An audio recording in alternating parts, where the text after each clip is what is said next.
एक विचार करा, एका हातात लंडनच्या एका मोठ्या मल्टीनॅशनल कंपनीचं, म्हणजे चक्क युरोप हेड पदाचं कोट्यावधी रुपयांचं ऑफर लेटर आहे, आणि दुसऱ्या हातात एका ग्रामीण सहकारी पतसंस्थेची 5 कोटी रुपयांची जप्तीची नोटीस. हो, अगदी बरोबर.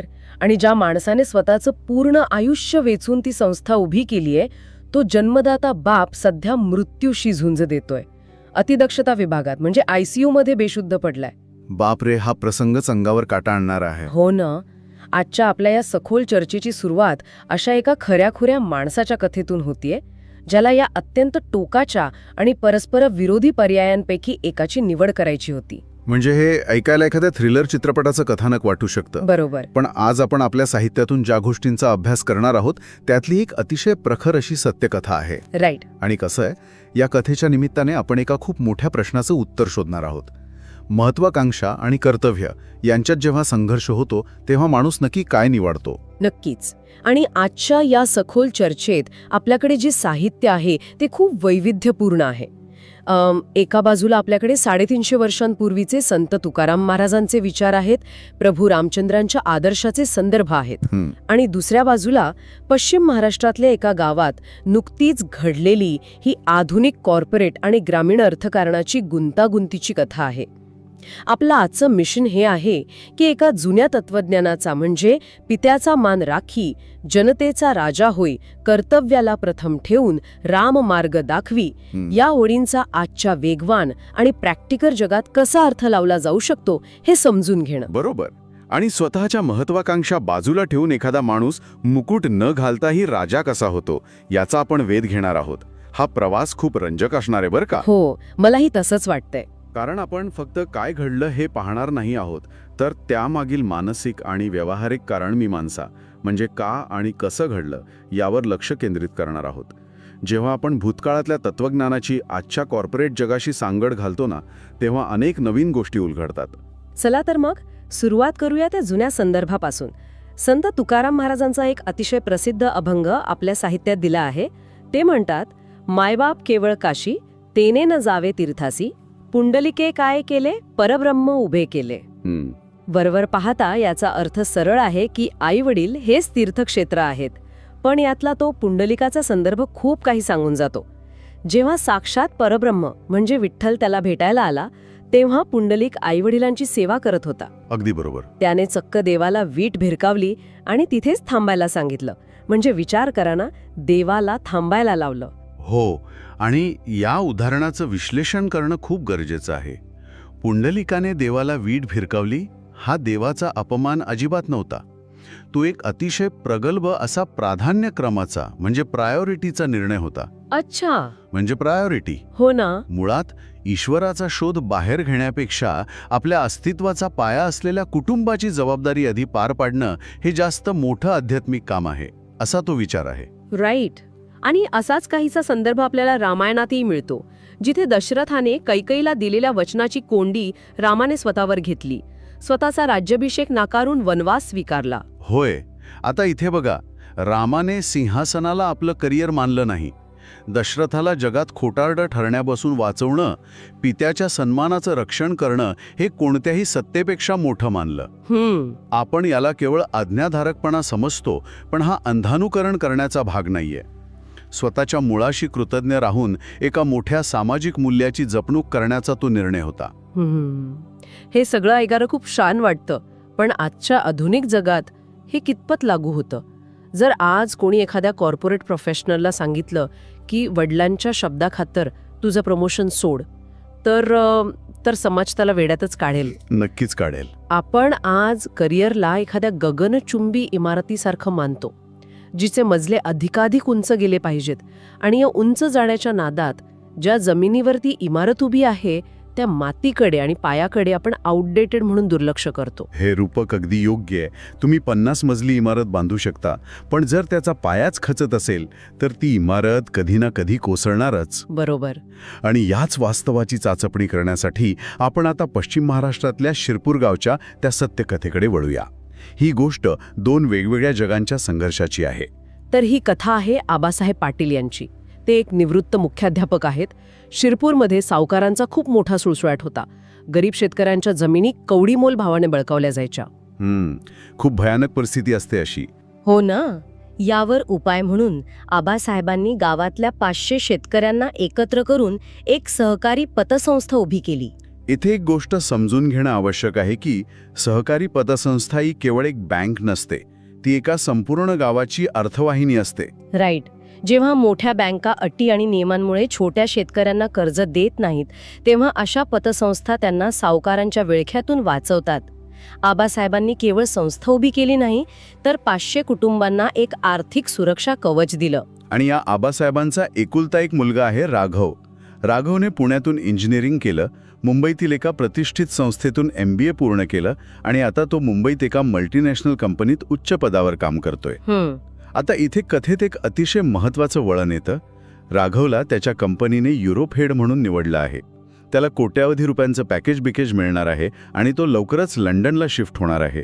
तो आबासाहेबांना मुंबईत बोलावून घेतो आणि त्यांनाही सोबत लंडनला येण्याची विनंती करतो. पण आबासाहेब अर्थातच नकार देतात. हो, साहजिकच आहे. कारण त्यांचं जग त्या 500 शेतकऱ्यांच्या विश्वासावर उभं आहे. इथे आपल्याला 2 पिढ्यांमधला एक मोठा मानसिक दुरावा दिसतो. बाप लेकाचं एकमेकांवर प्रचंड प्रेम आहे, पण त्यांची मूल्य आणि त्यांची इकोसिस्टम पूर्णपणे वेगळी आहे. अगदी बरोबर. राघवचं जग हे टार्गेट्स, बॅलन्स शीट्स आणि काचेच्या उंच इमारतींचं आहे. तिथे यश हे आकडेवारीत मोजलं जातं. तर आबासाहेबांचं जग हे तत्व, बांधिलकी आणि सामाजिक भांडवलाचं म्हणजेच सोशल कॅपिटलचं आहे. म्हणजे राघव आपल्या यशाच्या धुंदीत इतका मग्न आहे की आबासाहेबांच्या आवाजात असलेली एक खोल चिंता त्याला जाणवतच नाही. आणि ती चिंता साधीसुधी नव्हती बरं का. गावात सलग 2 वर्ष भीषण दुष्काळ पडला होता. शेतकऱ्यांची पिके करपली होती, त्यामुळे कोणीही कर्जाचे हफ्ते भरू शकले नाही. परिणामी पतसंस्थेवर मध्यवर्ती बँकेचे तब्बल 5 कोटींचं कर्ज थकीत झाले होते. संस्था लिलावात निघण्याची वेळ आली होती. आणि कसं आहे, अशा संकटाच्या वेळी नेहमीच कोणीतरी फायदा घेणारं पुढे येतच. इथे संग्रामराव नावाचा एक स्थानिक भ्रष्ट राजकारणी प्रवेश करतो. बापरे, हे म्हणजे अजून एक संकट. हो ना. त्याला स्वतःचा एक नवीन कारखाना काढायचा असतो आणि त्यासाठी त्याला या पतसंस्थेची मोक्याची जागा हडप करायची असते. तो आबासाहेबांना एक ऑफर देतो. तो म्हणतो, आपण एक गुप्त व्यवहार करू. मी बँकेचे 5 कोटी फेडतो आणि संस्था कर्जमुक्त करतो. बदल्यात तुम्ही ती जागा माझ्या नावावर करा. पण आबासाहेब हा प्रस्ताव ठणकावून फेटाळतात. ते स्पष्ट सांगतात की मी आयुष्यभर ज्या शेतकऱ्यांसाठी लढलो त्यांच्याशी मरेपर्यंत बेईमानी करणार नाही. काय तत्व आहे त्या माणसाची. हो ना. पण या सगळ्या दबावाचा, थकीत कर्जाचा आणि संस्थेच्या लिलावाचा प्रचंड मानसिक ताण आबासाहेबांवर येतो. त्यांना तीव्र हृदयविकाराचा झटका येतो आणि ते साताऱ्याच्या एका हॉस्पिटलमध्ये ICU मध्ये बेशुद्ध पडतात. तो बिंदू आहे जिथे माणसाच्या तत्वांची खरी कसोटी लागते. पण ही कसोटी फक्त आबासाहेबांची नव्हती, ती राघवचीही होती. अगदी बरोबर. कारण आबासाहेब बेशुद्ध असताना संग्रामराव थेट साताऱ्याच्या हॉस्पिटलमध्ये पोहोचतो आणि राघवला गाठतो. तो राघवला एक नवी ऑफर देतो.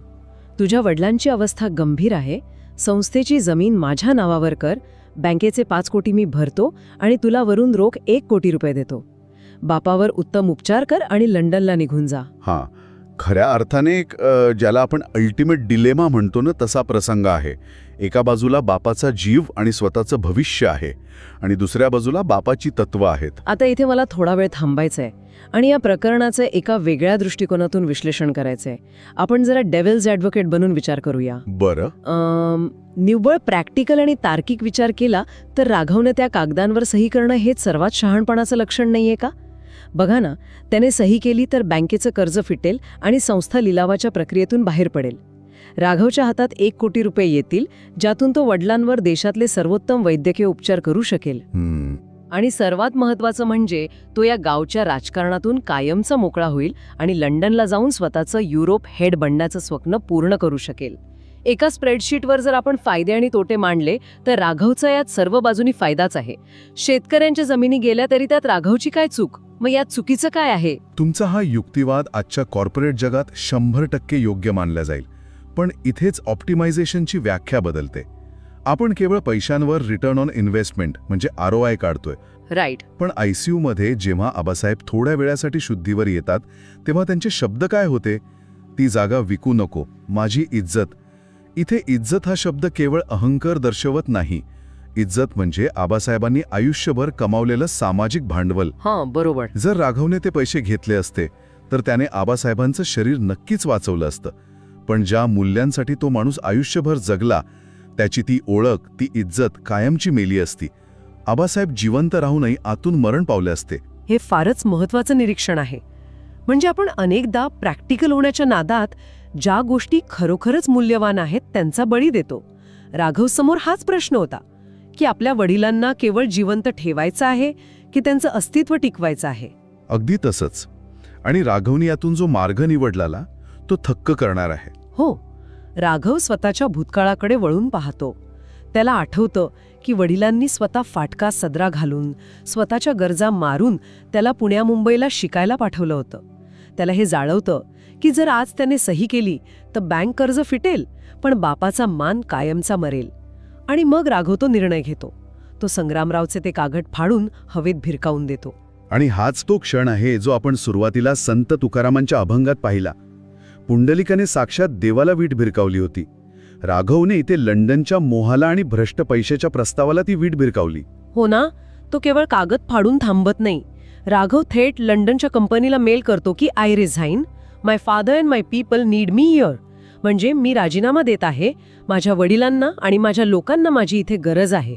बापरे, केवढा मोठा निर्णय. हो, आणि तो आपला मुंबईतला आलिशान फ्लॅट विकतो.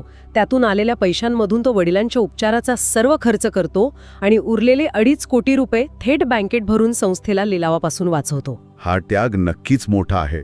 पण या कथेचा सर्वात रंजक भाग यापुढे सुरू होतो. कारण राघवने केवळ भावनिक होऊन पैसे ओतले नाहीत. त्याने त्याचा MBAचा अभ्यास आणि त्याचं कॉर्पोरेट डोकं इथे वापरलं. हो, मलाही हेच विचारायचं होतं की उरलेल्या 2.5 कोटी रुपये कसे फेडले गेले आणि संस्था खऱ्या अर्थाने कशी वाचली. कारण केवळ मुंबईचा फ्लॅट विकून तर प्रश्न कायमचा सुटणार नव्हता ना. तिथेच तर राघवच्या व्यावसायिक कौशल्याचं खरा कच लागला. राघव कायमचा गावात राहिला. त्याने संस्थेच्या कारभारात लक्ष घातलं आणि पाहिलं की शेतकऱ्यांच्या गरिबीचं मूळ कारण कर्ज नाहीये तर त्यांचा शेतीमाल विकण्याची जी साखळी आहे ती चुकीची आहे. अच्छा. मध्यस्थ आणि दलाल शेतकऱ्यांचा नफा खात होते. राघवने एक नवीन सप्लाय चेन उभी केली. म्हणजे त्यांनी नक्की काय केलं? त्याने फॉरवर्ड इंटिग्रेशन केलं. त्याने शेतकऱ्यांचा माल थेट पुणे आणि मुंबईच्या मोठ्या मार्केटमध्ये आणि सुपरमार्केट्समध्ये पोहोचवण्यासाठी स्वतःची लॉजिस्टिक यंत्रणा उभी केली. कोल्ड स्टोरेजचा वापर सुरू केला. क्या बात है. जे मार्केटिंग आणि डेटा अनालिसिस तो मल्टीनॅशनल कंपनीसाठी वापरणार होता ते त्याने शिरपूरच्या शेतकऱ्यांसाठी वापरलं. मध्यस्थांची साखळी तोडल्यामुळे शेतकऱ्यांच्या हातात मिळणारा नफा दुप्पट झाला. संस्थेची वसुली वाढली आणि अवघ्या 2 वर्षात संस्था पूर्णपणे कर्जमुक्त झाली. खरंच क्या बात आहे. म्हणजे आधुनिक शिक्षण आणि जुनी मूल्य यांचा हा एक परिपूर्ण संगम होता. त्याने 500 शेतकऱ्यांचे संसार तर वाचवलेच पण त्यांना आर्थिकदृष्ट्या सक्षमी केलं. या कथेचा शेवट वाचताना मला सर्वात जास्त भावलेली गोष्ट म्हणजे जेव्हा संस्था कर्जमुक्त होते तेव्हा एक वयस्कर शेतकरी आबासाहेबांना येऊन म्हणतो की आबासाहेब, तुम्ही आम्हाला नुसता पोरगा नाही दिला तर आमचा राजा दिला. हो, आणि इथेच आपल्या आजच्या चर्चेच्या सुरुवातीच्या ओळींचा अर्थ पूर्णपणे स्पष्ट होतो. कर्तव्याला प्रथम ठेवून राम मार्ग दाखवी जनतेचा राजा होई. राजा होण्यासाठी केवळ सत्तेचा मुकुट किंवा तलवारच लागत नाही. अगदी बरोबर. जो माणूस अत्यंत कठीण प्रसंगी स्वतःच्या माणसांसाठी आणि आपल्या मुळांसाठी स्वतःच्या व्यक्तिगत महत्वाकांक्षेचा त्याग करतो तोच खऱ्या अर्थाने राजा होतो. राघवने युरोपचं कोट्यावधींचं पॅकेज नक्कीच गमावलं. पण त्या बदल्यात त्याला जे मिळालं त्या 500 कुटुंबांच्या डोळ्यांतील आदर, वडिलांची थाट मान आणि एका संपूर्ण गावाची शाश्वत प्रगती, हे कोणत्याही मल्टीनॅशनल कंपनीच्या पॅकेजपेक्षा कैक पटीने मोठं होतं. एकंदरीत विचार केला तर करिअर करणं किंवा मोठी स्वप्न पाहणं ह्यात काहीच गैर नाहीये. नक्कीच नाही. पण ज्या खांद्यांवर बसून आपण शिखरावर पोहोचतो त्या खांद्यांची आणि त्या मुळांची जाणीव ठेवणं गरजेचं आहे. आजच्या काळात दूर परदेशातून केवळ पैसे पाठवून आपली जबाबदारी संपली असं मानण्याकडे कल वाढलाय. पण डॉलर पाठवण्यापेक्षा जेव्हा खऱ्या अर्थाने संकटाची वेळ येते तेव्हा प्रत्यक्ष खांदा देणं आणि आपली कौशल्य समाजासाठी वापरणं हे अधिक महत्त्वाचं असतं. राघवनी केवळ आर्थिक मदत केली नाही तर तो तिथे खंबीरपणे उभा राहिला. अगदी बरोबर. आपण आता या सखोल चर्चेच्या अंतिम टप्प्यावर आलो आहोत. या सर्व साहित्यातून आणि राघवच्या कथेतून एक अत्यंत सखोल आणि विचार करायला लावणारा मुद्दा समोर येतो. कोणता? आजच्या जगात बहुतांश लोक आपल्या पुढच्या पिढीसाठी वारसा म्हणजेच संपत्ती किंवा ज्याला आपण इनहेरिटन्स म्हणतो ते मागे सोडून जाण्याच्या एका अखंड शर्यतीत धावत आहेत. बँक बॅलन्स कसा वाढेल आणि मुलांसाठी किती प्रॉपर्टी उभी करता येईल यावरच सगळ्यांचा भर असतो. हे स्वाभाविक आहे, कारण आर्थिक सुरक्षितता महत्वाची वाटतेच. हो, वाटते ना.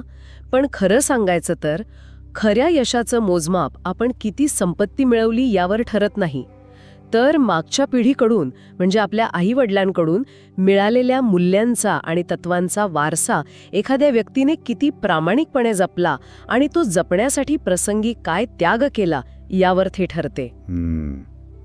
खूपच खोल विचार आहे हा. आयुष्याच्या शेवटी एखाद्या व्यक्तीने कॉर्पोरेट जगात किती प्रमोशन्स मिळवली याचा इतिहास दखल घेत नाही, पण कठीण प्रसंगी त्या व्यक्तीने कोणती जबाबदारी स्वीकारली हेच तिचा खरा इतिहास ठरवतं. हा विचार खरोखरच खूप महत्वाचा आहे. संपत्तीचा वारसा कदाचित कोणीही देऊ शकेल, पण चारित्र्याचा आणि सामाजिक बांधिलकीचा वारसा पुढे नेणं हेच खऱ्या अर्थाने तो राममार्ग आचरण आहे. बरोबर. तर या सखोल चर्चेची सांगता करताना हा एक विचार नक्कीच मनात ठेवा. आपण सगळेच प्रगतीच्या एका वेगाने धावणाऱ्या प्रवाहाचा भाग आहोत. नवनवीन तंत्रज्ञान आणि अपडेट्स आपण स्वीकारतोच आहोत. राईट. पण हे सगळं करत असताना आपले निर्णय केवळ प्रॅक्टिकल फायद्या तोट्यांवर न तोलता त्यामागील मूल्यांवरही तपासून पाहणे गरजेचे आहे. यशाची व्याख्या केवळ वैयक्तिक संपत्तीपुरती मर्यादित न ठेवता ती आपल्या आजूबाजूच्या माणसांच्या उत्कर्षाशी कशी जोडता येईल हा खरा प्रश्न आहे. कारण कुठल्याही सर्वोच्च यशाची किंमत आपल्या माणसांच्या डोळ्यातून सांडलेल्या एकाही अश्रू इतकी असू शकत नाही. या विचार करायला लावणाऱ्या मुद्द्यावरच आज आपण आपली ही सखोल चर्चा इथेच थांबूया. पुन्हा भेटूया अशाच एका नव्या कुतूहलवर्धक विषयासह. तोपर्यंत ज्ञानाचा हा शोध सुरूच राहू द्या. असेच संतांचे विचार, जीवनाला आधार देणारी तत्व माझ्या यूट्यूब चॅनलवर नक्की पहा. लाईक, शेअर आणि सबस्क्राईब करायला विसरू नका. धन्यवाद.